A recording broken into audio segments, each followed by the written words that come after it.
경악. 세계가 숨겨온 충격적 진실. 한국 진돗개 한 마리가 미국 최강 맹수 늑대 7마리 무리를 완전히 제압한 기적의 순간. 우리 군용견보다 뛰어나다 미국 전문가들이 입을 다물지 못한 충격적 현장. 체구는 작지만 한국인의 혼과 기상을 담은 진돗개 태산이 미국인 가족을 목숨 걸고 구한 기적의 실화. 어떤 명령도 없이 스스로 판단해 늑대들과 단독 대치, 단 한 번의 공격 없이. 오직 기상만으로 야생 늑대들을 무릎 꿇게 한 대한민국 첫 연기념물의 위험. 미국이 27년간 훈련으로도 만들어내지 못한 것을 우리 진돗개의 DNA가 본능적으로 해낸 순간, 외국인들은 절대 인정하기 싫어하는 한민족의 혼이 담긴 이 충격적 실화의 모든 것을 지금 공개합니다. 그 전에 1초 만에 누를 수 있는 좋아요와 구독 버튼을 꾹 눌러주신다면 영상 제작에 큰 힘이 됩니다. 그럼 바로 시작하겠습니다. 저는 콜로라도 북부 그레이크레스트 늑대 보호구역의 수석 사육사 클리브 모리건입니다. 매일 아침 사무실에 도착하면 제일 먼저 하는 일은 전날 순찰 기록을 확인하는 것이죠. 보호구역 내 늑대들의 상태와 행동 패턴을 분석하는 게 제 주요 업무니까요. 27년간 군견 훈련사로 또 야생동물 보조견 훈련가로 일하면서 저는 한 가지 확고한 원칙을 갖게 됐습니다. 명령을 따르지 않는 개는 문제견일 뿐이라는 것. 그날도 평소와 같이 서류를 검토하던 중이었습니다. 창밖으로는 콜로라도의 거친 설산이 보였고 보호구역 울타리 너머로 늑대들이 느릿하게 움직이는 모습이 보였죠. 클리브, 새로 온 보조견 자료예요. 이번엔 좀 특이한데 동료 제시카가 건넨 서류를 받아들었습니다. 표지에는 간단한 정보가 적혀 있었어요. 이름 태산, 영어 호칭 테이슨, 출신 대한민국, 견종 진돗개, 나이 약 2살, 진돗개라고. 한국의 천연기념물이라던가? 파일을 넘기자 상세 기록이 더 눈에 들어왔습니다. 한국 군견훈련소 출신 복종성 부족 판정. 외교견 교류 프로그램으로 미국 보호구역에 파견. 저는 피식 웃고 말았어요. 기록 끝에는 복종 실패하는 붉은 글씨가 선명했습니다. 또 하나의 문제견이군. 왜 하필 우리 보호구역으로? 옆자리 마이크가 커피를 훌쩍이며 끼어들었습니다. 진돗개? 들어본 적 있어. 난 한국에서 파견 나갔을 때 몇 번 봤는데 어떤 견종인데? 충성심 과잉의 고집불통이라는 소리만 들었어. 예전에 포트콜린스 일본계 가정에서 키우다 파양된 진돗개도 있었잖아. 맞아. 그게 결국 아이들 물어서 떠넘겼지. 순한 척하다가 갑자기 돌변한다고. 우리는 잠시 외양간 쪽을 바라봤습니다. 테이슨이라는 이름의 하얀 진돗개가 조용히 앉아 주변을 살피고 있었죠. 영락없는 늑대 같은 외모였지만 크기는 훨씬 작았습니다. 눈빛이 유난히 또렷했어요. 근데 저 눈빛 봐. 좀 똑똑해 보이긴 하는데 뭔가 다른 훈련견들이랑은 달라. 제시카의 말에 저는 단호하게 고개를 저었습니다. 그건 다 착각이야. 반응 없는 개들이 다 그렇지. 난 그냥 한국 개들은 고집만 세고 실전은 약하다고 생각해. 그냥 쇼도그일 뿐이야. 우리 훈련견들처럼 명령받고 움직이진 않아. 결국 테이슨에게는 간단한 순찰 임무만 맡겼습니다. 한 구역 보조 순찰이나 돌리게도 사실 기대는 하지 않았어요. 하지만 이상한 일이 벌어졌습니다. 그 개는 묶여있지도 않았고 명령도 따르지 않았어요. 그런데 매일 자율적으로 순찰을 돌았습니다. 그것도 누구보다 넓게, 누구보다 조용하게요. 다른 보조견들은 지정 경로만 순찰했지만 테이스는 마치 자기만의 지도를 가진 것처럼 움직였습니다. 일주일 후 평가표를 작성할 때가 되었습니다. 테이슨의 행동을 지켜보며 뭔가 감이 잡히지 않는 기분이었지만 저는 원칙대로 평가했습니다. 제가 적은 평가는 단 한 줄이었어요. 지시 불응, 신뢰도 낮음, 객관적 데이터와 결과만이 중요하다고 생각했으니까요. 감정이나 직감 같은 것은 배제해야 한다는 게 제 신조였습니다. 그렇게 한 달이 지났고 테이스는 여전히 자기 방식대로 움직였습니다. 다른 훈련견들과 어울리지도 않고 마치 자기만의 임무가 있는 것처럼 행동했죠. 그리고 그 방식이 어떤 것인지 저는 곧 알게 될 줄은 몰랐습니다. 그날은 유독 추운 밤이었습니다. 콜로라도 북부의 겨울은 늘 혹독하지만 그날은 영하 30도를 넘나드는 눈보라가 몰아쳤어요. 저는 보호구역 관제실에서 야간 근무 중이었죠. 모니터 앞에서 커피를 훌쩍이며 늑대들의 움직임을 관찰하고 있었습니다. 보호소 내 대부분의 보조견들은 근무 외 시간엔 실내 케이지에서 생활합니다. 하지만 테이스는 달랐어요. 예민한 성격과 독특한 행동 패턴 때문에 지속적인 관찰이 필요했죠. 그래서 사육사 주거 구역 옆 개방형 외곽 케이지에 따로 배치했습니다. 그곳에서 그는 제한된 자유를 가졌고 저희는 그의 행동을 계속 관찰할 수 있었죠. 그런 특별 대우가 필요할까요? 클리브, 첫 주에 제시카가 물었던 기억이 납니다. 지시 없이 움직이는 개는 위험할 수 있어. 하지만 이상하게도 문제를 일으킨 적은 없어. 일단 지켜보자. 어쩌면 그게 실수였을지도 모르겠습니다. 아니면 운명이었을까요? 클리브, F6 구역 울타리 센서에 이상 있어요. 눈이 너무 많이 쌓인 것 같네요. 야간 관제사 토니가 화면을 가리켰습니다. F6 구역은 북동쪽 경계 지점, 마을과 가장 가까운 울타리였어요. 드론 보내봐. 눈보라 때문에 카메라가 제대로 안 보일 테니까. 그러나 드론이 도착하기도 전에 울타리 센서가 완전히 꺼져버렸습니다. 화면이 빨갛게 깜빡이기 시작했어요. 이런, F6 울타리 일부가 무너진 것 같아. 저는 즉시 비상 프로토콜을 가동했습니다. 이런 상황에서는 늑대 탈출 가능성이 높으니까요. 그러나 문제는 눈보라로 인해 정확한 상황 파악이 어렵다는 점이었습니다. 토니, 울타리 비상 수리팀 호출해. 난 순찰조에 연락할게. 급히 무전기를 들었는데 그때였습니다. 관제실의 다른 모니터에서 작은 움직임이 포착되었어요. 사육사 숙소 옆 테이슨의 개방형 케이지에서 나온 움직임이었습니다. 클리브, 북동쪽 능선 위에 보조견 움직임 감지됐습니다. 어떤 개지? 잠시만요. 태그 확인 중. 테이슨입니다. 저는 움찔했습니다. 테이슨은 외부 울타리 근처에 있는 개방형 케이지에 있었기 때문에 빠져나올 수는 있었지만 아무도 그에게 명령을 내리지 않았어요. 확인해봐. 누가 테이슨을 F6 구역으로 보냈어? 토니가 로그를 확인하고 고개를 저었습니다. 아무도요. 그냥 자기 의지로 움직인 것 같아요. 개방형 케이지에서 나와 바로 울타리 쪽으로 향했어요. 화면을 통해 보니 테이슨은 이미 무너진 울타리를 향해 달리고 있었습니다. 아직 관제실의 경고음이 울리기도 전이었어요. 순찰조에게 연락하기도 전에 그 작은 하얀 개는 이미 현장을 향해 움직이고 있었던 겁니다. 이게 말이 돼. 어떻게 알았지? 토니가 다른 화면을 가리켰습니다. 여기 봐요. 적외선 감지에 늑대 2마리가 확인됐습니다. F6 구역을 통해 탈출한 것 같아요. 저는 입을 다물지 못했습니다. 경보도 울리기 전에 명령도 받지 않았는데 테이슨은 이미 늑대들의 탈출 루트를 쫓고 있었던 겁니다. 드론으로 따라가 봐. 테이슨이 어디로 가는지 보자. 드론 화면에는 거친 눈보라 속에서도 꿋꿋이 움직이는 하얀 실루엣이 보였습니다. 테이슨은 마치 추적견처럼 늑대들의 흔적을 따라가고 있었어요. 그러다 갑자기 멈춰 섰습니다. 왜 멈춘 거지? 모르겠어요. 그냥 서서 바람을 맞고 있어요. 드론 화면을 통해 보니 테이슨은 작은 언덕 위에 서서 콜을 들고 바람을 맞고 있었습니다. 그리고는 갑자기 방향을 틀어 북쪽으로 달리기 시작했어요. 늑대들의 이동 방향을 예측한 건가? 우리는 화면을 뚫어지게 바라봤습니다. 얼마 후 테이슨이 달려간 방향에서 적외선 센서가 반응했어요. 놀랍게도 늑대 2마리가 정확히 그곳을 지나고 있었습니다. 어떻게 이런 일이? 토니가 놀란 목소리로 말했습니다. 이건 단순한 반응이 아니에요. 클리브. 이건 판단이었어요. 저는 그 말을 듣고 깊은 생각에 잠겼습니다. 명령을 듣지 않는다고 평가했던 개가 사실은 누구보다 먼저 상황을 파악하고 움직였다는 사실에 혼란스러웠어요. 테이스는 그저 명령을 기다리는 개가 아니었습니다. 그는 스스로 판단하고 결정하는 존재였던 겁니다. 그날 새벽, 늑대 탈출 사건은 의외의 방향으로 흘러갔습니다. 눈보라가 그치자 저희는 즉시 늑대 추적팀을 파견했죠. 그런데 현장에 도착해보니 테이슨이 이미 상황을 통제하고 있었어요. 클리브, 이쪽이에요. 테이슨이 뭔가 하고 있어요. 추적팀 리더인 맥스가 무전으로 알려왔습니다. 드론 영상을 통해 확인해보니 놀라운 광경이 펼쳐지고 있었어요. 테이슨은 마을로 향하는 루트 위에 서서 마치 살아있는 장벽처럼 길을 막고 있었습니다. 2마리 늑대는 그를 향해 으르렁거렸지만 감히 접근하지 못하고 있었죠. 저 개가 어떻게 늑대들을 막고 있는 거지?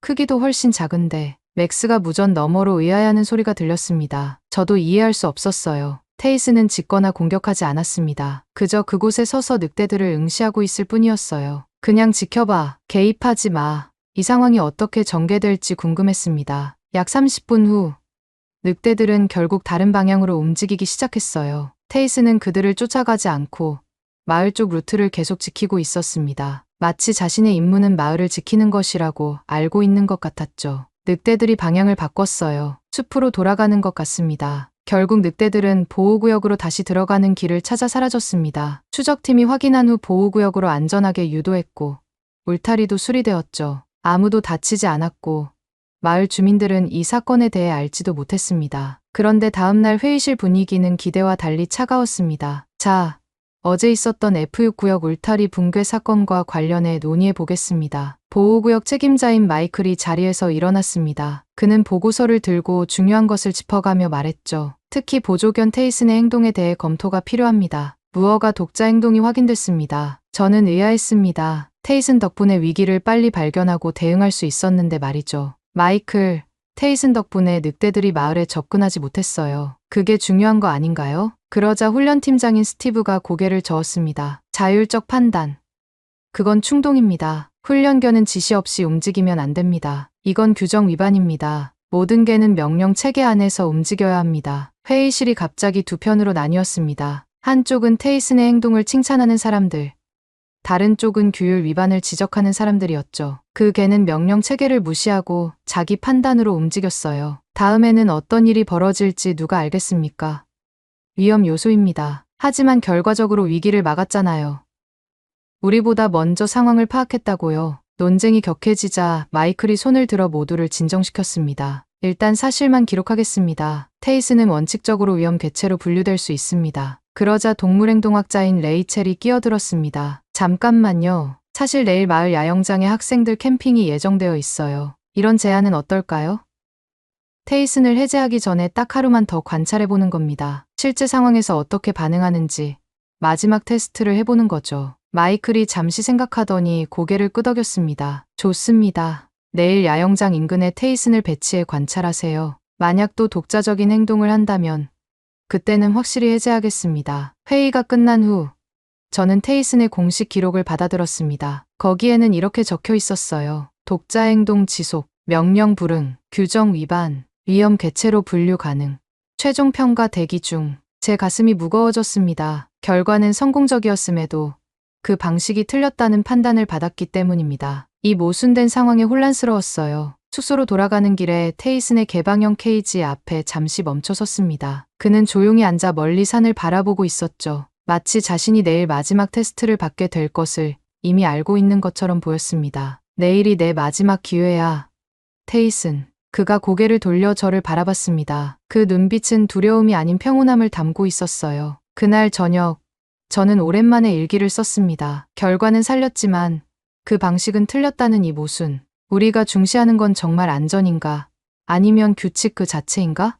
내일, 테이슨의 운명이 결정된다. 그날은 잊을 수 없는 순간이 될 줄 몰랐습니다. 테이슨은 해제 직전 단계였고, 보호구역위원회는 딱 하루만 더 지켜보자는 결정을 내렸어요. 마침 마을 야영장에 캠핑팀이 있다고 했죠. 그곳에서 마지막 테스트를 받게 된 겁니다. 해가 저물 무렵, 저는 아내에게 전화를 걸었습니다. 여보, 오늘 어땠어? 피곤해 보이네. 무슨 일 있어? 그냥 직장 일이야. 내일 계획은 뭐야? 잊었구나.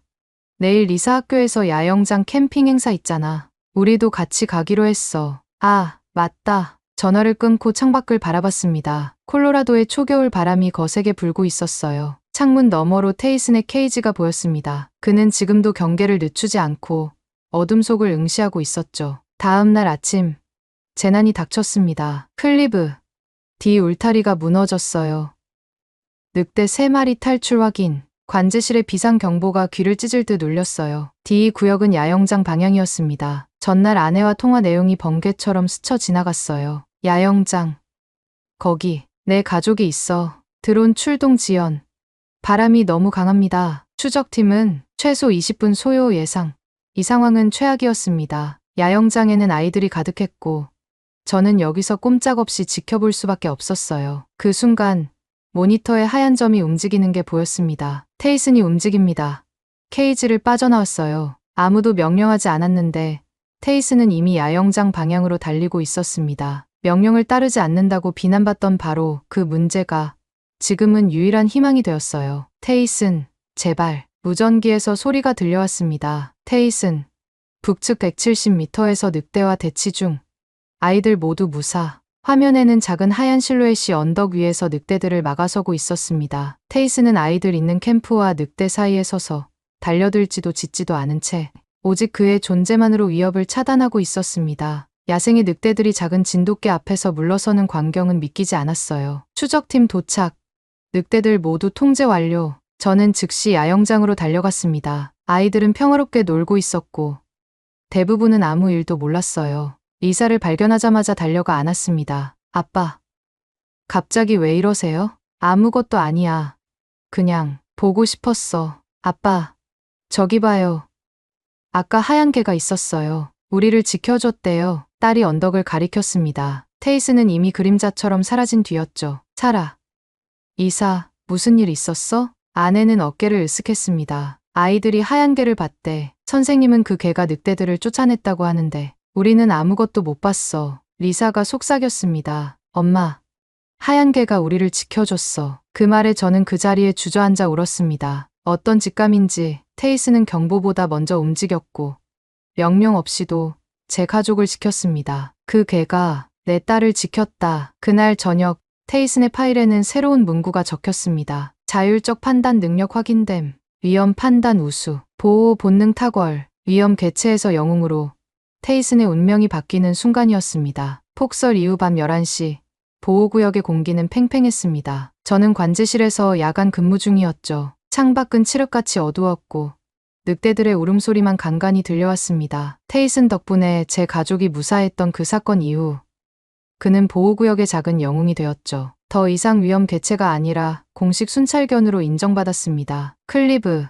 전원 계통에 이상이 있는 것 같아요. 관제실의 토니가 모니터를 두드리며 말했습니다. 몇몇 화면이 깜빡이더니 검은색으로 변했어요. 점검팀 호출해. 아마 눈 때문에 전선이 손상된 것 같아. 그러나 이상하게도 시스템은 정상 신호만 표시했습니다. 울타리 감지 시스템은 모두 녹색등이었고 경보도 울리지 않았어요. 모든 것이 정상인 것처럼 보였습니다. 전원 점검팀에서 연락 왔어요. 북부 보관구역 전선 문제로 약 15분 지연된대요. 알았어. 그동안 야간 순찰조는 평소대로 순찰 보내. 직원 2명이 북부 구역 순찰을 위해 출발했습니다. 모든 것이 일상적인 밤처럼 보였으니까요. 하지만 무언가 이상한 점이 있었습니다. 테이슨이 평소와 다르게 행동하고 있었어요. 클리브, 테이슨 좀 봐요. 뭔가 이상해요. 외부 모니터링 카메라를 확인해 보니 테이슨은 평소 자신의 자리에 가만히 있지 않고 이상하게 뱅뱅 돌기 시작했습니다. 처음에는 동쪽으로, 그 다음에는 서쪽으로, 다시 북쪽으로. 왜 저러지? 저 녀석, 원래 저런 애 아니잖아. 그때였습니다. 갑자기 무전기에서 비명소리가 들려왔어요. 긴급 상황. 여기, 늑대가 4마리 이상. 야간 순찰조였습니다. 저희는 즉시 비상 프로토콜을 가동했지만 이미 늦었다는 느낌이 들었어요. 전원 개통 에러로 울타리 감지 시스템이 다운된 상황. 무려 7마리의 늑대가 탈출한 것을 아무도 모르고 있었던 겁니다. 모든 가용 인력 지원 요청. 무장요원팀 즉시 출동. 그런데 현장으로 가장 먼저 달려간 건 무장요원도 응급팀도 아닌 테이슨이었습니다. 그는 이미 순찰조가 위험에 처하기 전부터 이상 징후를 감지하고 있었던 겁니다. 테이슨 현장 도착. 그가 늑대들을 막고 있어요. 드론 영상을 통해 확인해 보니 테이슨은 늑대들의 퇴로를 차단하고 있었습니다. 그리고 그는 쓰러진 나뭇가지 더미 앞에서 짖기 시작했어요. 그곳에 순찰조원이 숨어 있었던 겁니다. 테이슨이 직원 위치를 알려주고 있어요.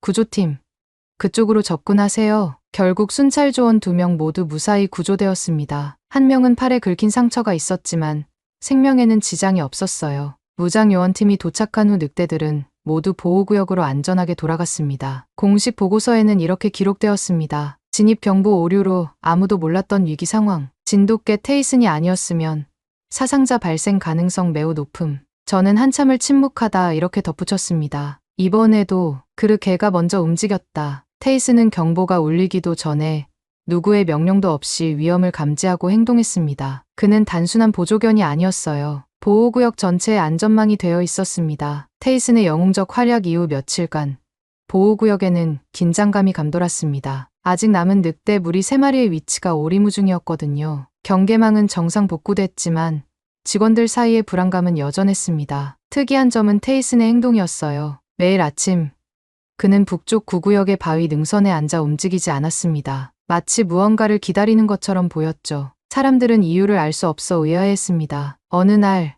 저는 그를 관찰하러 능선까지 올라갔어요. 왜 하필 거기야?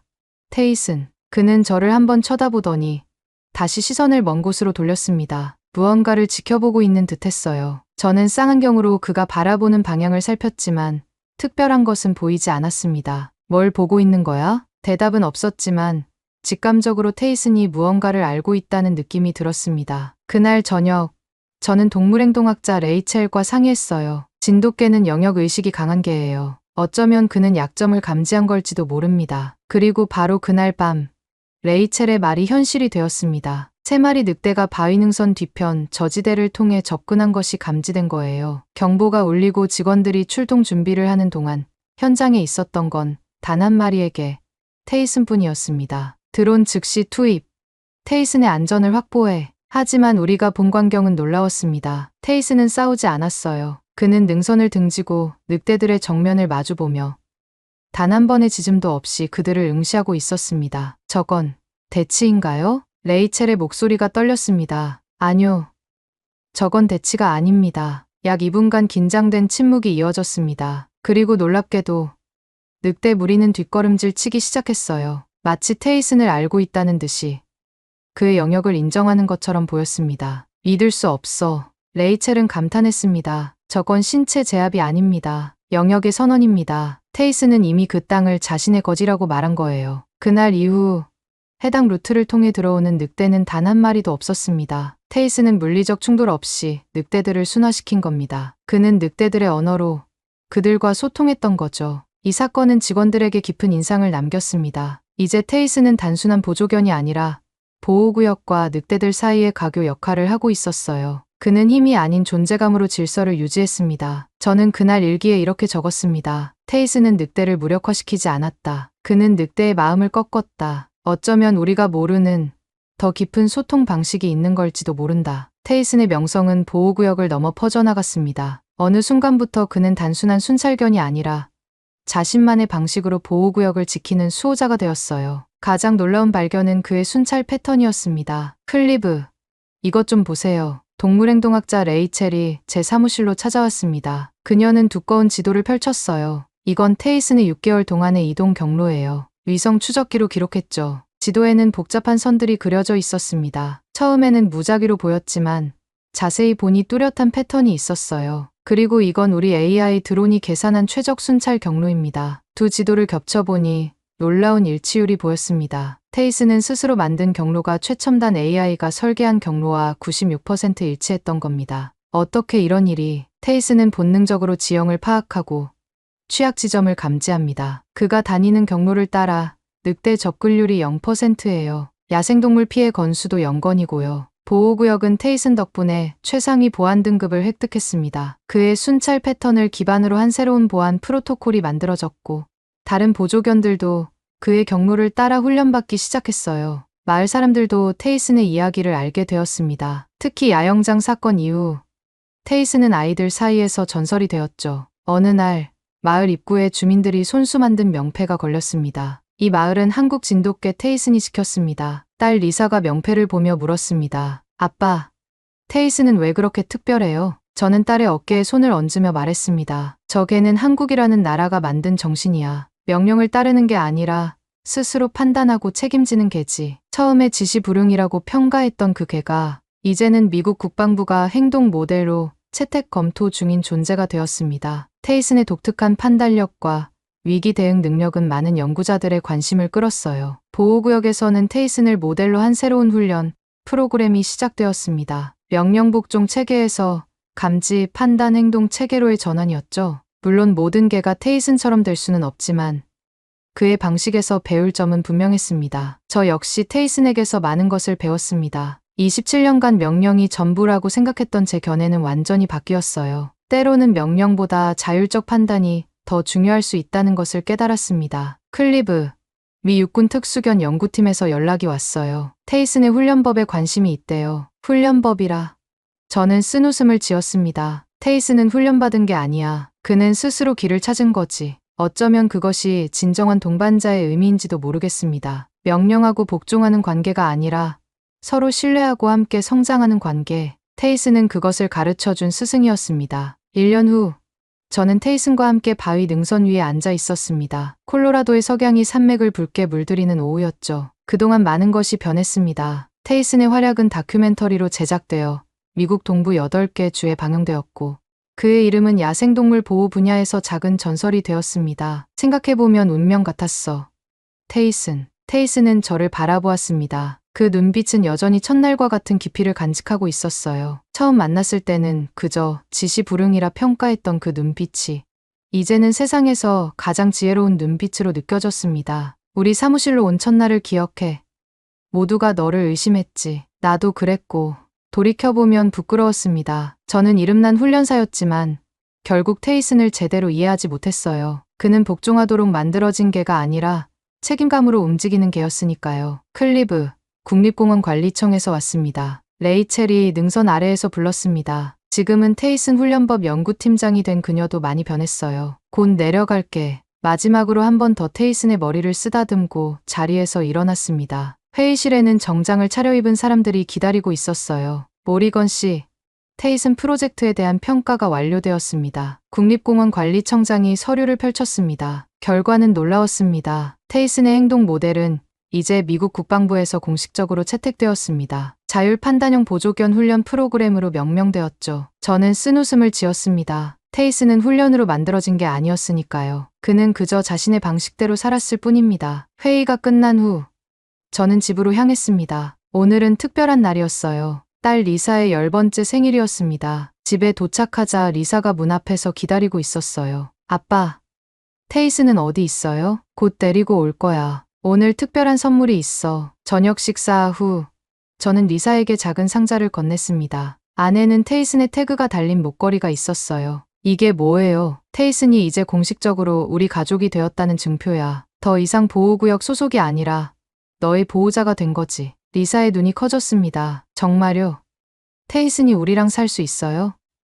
그래, 그가 원한다면. 마당으로 나가자 테이슨이 기다리고 있었습니다. 그는 리사를 보자마자 달려와 반갑게 맞이했어요. 그 모습을 보며 아내 사라가 속삭였습니다. 그가 우리 딸을 구했잖아요. 이제 평생 함께하는 게 맞아요. 인터뷰 촬영을 위해 방문한 기자가 물었습니다. 모리건 씨, 테이슨이 당신의 삶을 어떻게 바꿨나요? 저는 잠시 생각에 잠겼습니다. 그리고 주머니에서 사진 한 장을 꺼냈어요. 딸과 함께 있는 테이슨의 사진이었습니다. 나는 걔를 훈련해왔지만 그 개는 우리를 가르쳤어요. 그리고 그날 내 딸을 지켜준 이름은 태산이었습니다. 태산은 이제 우리 가족의 일원입니다. 여전히 가끔 보호구역을 찾아가 순찰을 돕지만 대부분의 시간은 리사와 함께 보내요. 두 사이는 특별합니다. 어쩌면 서로의 생명을 구한 인연이기 때문일까요? 그 개가 아니었다면 저는 지금 아무것도 아니었을 겁니다. 아내도 딸도 잃었을지 모릅니다. 테이슨은 단순한 보조견이 아니라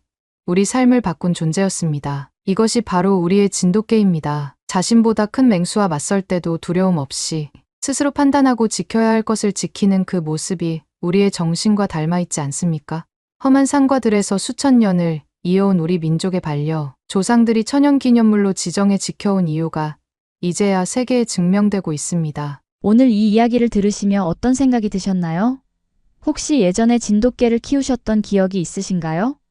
우리 민족의 정신을 품은 동물이 외국 땅에서도 그 가치를 인정받는 모습을 보니 가슴 한편이 뜨거워집니다. 진돗개 태산의 이야기는 단순한 개의 이야기가 아니라 수천 년을 이어온 우리 민족의 혼과 지혜의 이야기입니다. 이런 소중한 우리의 것들이 세계에서 인정받는 날이 더욱 많아지길 바라며 오늘 이야기를 마칩니다.